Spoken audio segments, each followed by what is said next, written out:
Mga kaigsunan kong bulanon, sa atong pagtimaan sa Semana Santa, nang hinaot ko nga kitang tanan, makahigayon sa pag-ampo ug pagpamalandong sa mga sakripisyo sa atong manluluwas nga si Hesukristo.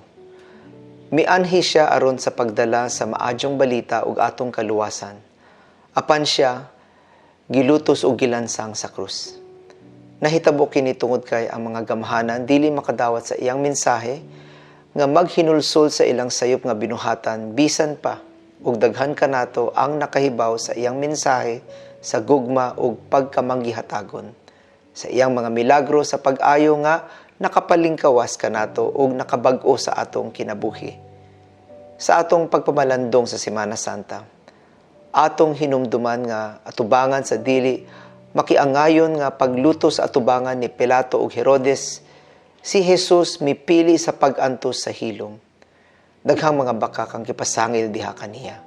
Apan iyang gipili ang dili pagsukol sa daotang mga tao. Gitugutan hinuon ni Jesus nga ang iyang maayong mga buhat ug mga pagtulunan nga maoy musulti para kaniya. Sa atong kalibutan karon, dali ra kaayo ang pagdaot sa uban sa mata sa kadaghanan. Ang social media ug fake news ang kanunay nga gigamit sa pag-ilad sa uban ug pagguba sa dungog. Kita nang hinaot nga ang atong mga pagpamalandong sa kasakit ni Kristo, magdasig kanato sa pagsalikway sa mga bakak ug pagdumot sa atong isig katawo karon.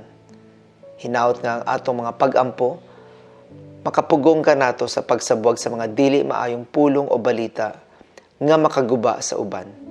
Hinaot nga kita, madasig nga mahimong instrumento sa kamatuoran, pagpailob, panaghiusa ug pagpasaylo sa isig katawo. May you all have a prayerful, blessed, and restful Holy Week in the company of your friends and loved ones. May the Lord bless you, keep you safe, keep Bohol safe, always.